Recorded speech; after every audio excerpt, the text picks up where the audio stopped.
All right, let's talk about the financial landmines of your 20s. This isn't just about saving a few bucks here and there. Nope. This is about avoiding that one bad purchase that can completely derail your future. We're going to break down some hard-won lessons from someone who learned them all the expensive way. And you know what? That's not an exaggeration. Not at all. The financial choices you're making right now have this massive compounding effect down the line.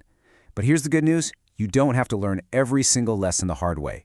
By understanding these common pitfalls, you can give yourself a serious head start on building real wealth. So here's our game plan. First, we'll quickly cover why this decade is so pivotal. Then we're diving into three major traps: the perceived value trap, the lure of easy money, and the huge cost of misplaced trust. And we'll wrap it all up with one simple, powerful rule to help you navigate everything.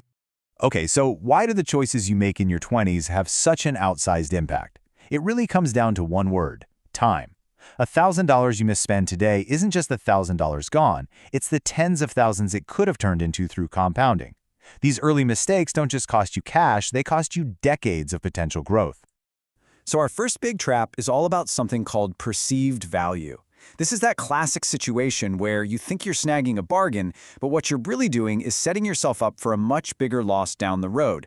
It's the old buy cheap, buy twice problem. And here's a perfect, painful example.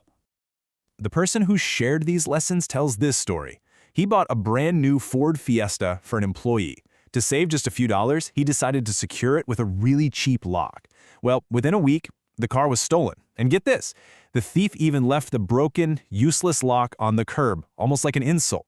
That tiny little short-term saving on the lock led to the massive long-term cost of losing an entire car. And you see this trap with things like designer clothes, too. Picture this. You want to impress, so you go into a high-end store. They offer you a store card with a $1,000 limit, and bam, you max it out. But here's the sting. When that first bill comes, you only pay the minimum. And that payment, it often just covers the sky-high interest. A year goes by, you've paid hundreds of dollars, but you haven't made a single dent in the original debt. You've just massively overpaid for clothes you couldn't afford and probably wrecked your credit in the process. And that leads us right into our next big trap: the lure of easy money. Come on, we're all a little vulnerable to this, especially when we're young and ambitious.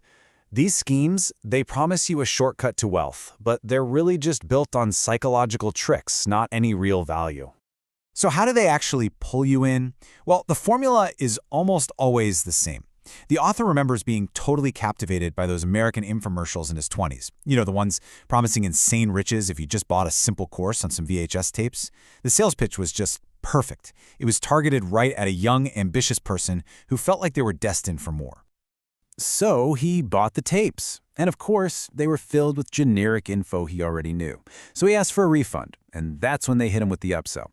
Oh, the real secrets? Those are in the next, more expensive course. This, my friends, is a classic sales funnel. It's not designed to help you, it's designed to sell you a dream and then keep extracting more and more money to keep that dream alive. Now, this whole easy money thing isn't just about infomercials. It pops up in gambling too. A friend convinced him that horse racing was a sure thing, so he bets $500 and loses. To win it back, he doubles down to $1,000 and loses again. At this point, he's convinced his luck has to turn, right? So he throws down $4,000 to chase his losses and loses it all. That's the gambler's ruin. Chasing losses almost always leads to bigger ones. And the exact same logic applies to those hot stock tips. During the dot-com bubble, he followed a tip from a friend and lost most of his investment. And here's the thing you absolutely have to remember. The person giving you the tip often has no skin in the game. They get paid whether you win or lose. You are the only one carrying 100% of the risk. That's why doing your own research is completely non-negotiable. And all of this brings us to our final theme: the incredibly high cost of misplaced trust. This usually happens when we're at our most vulnerable, and it's where a lack of good research can be absolutely devastating. Think about it. When you're in a really tough spot, whether it's physical or emotional, you become a really easy target. The author talks about suffering from just debilitating back pain. He went to a spinal clinic, and because he was so desperate for a solution, he agreed to a full year of expensive treatments without even thinking about getting a second opinion. He found out later the clinic wasn't even run by a doctor, but by a businessman who saw an opportunity to lock in a year's worth of payments from someone in pain. This trap shows up in business too. Way back when the internet was still new, a web designer sold him on this cutting-edge website, and the price tag? A massive $10,000. And what did that 10 grand get him? A website that looked kind of nice but was completely, utterly useless. It couldn't process a single sale, it was invisible to Google, and it generated exactly zero revenue. It was basically a $10,000 digital paperweight. So why didn't he just cut his losses and walk away? Well, this is the sunk cost fallacy in action.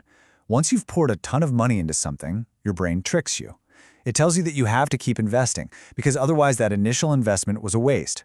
Learning to spot a sunk cost and having the courage to walk away is one of the most valuable financial skills you can ever develop. Okay, so we've seen the traps, right? Cheap goods that cost you more, those shiny get-rich-quick schemes, and misplaced trust. So what's the one simple, proactive rule that can protect you from all of them? It's called the 7-day rule. It's so simple. Before you make any significant purchase or commitment, just force yourself to wait 1 week. This little cooling off period is incredibly powerful. It short-circuits impulse buys, it breaks the spell of high-pressure sales tactics, and it gives you the time you need to do real research and get a second opinion.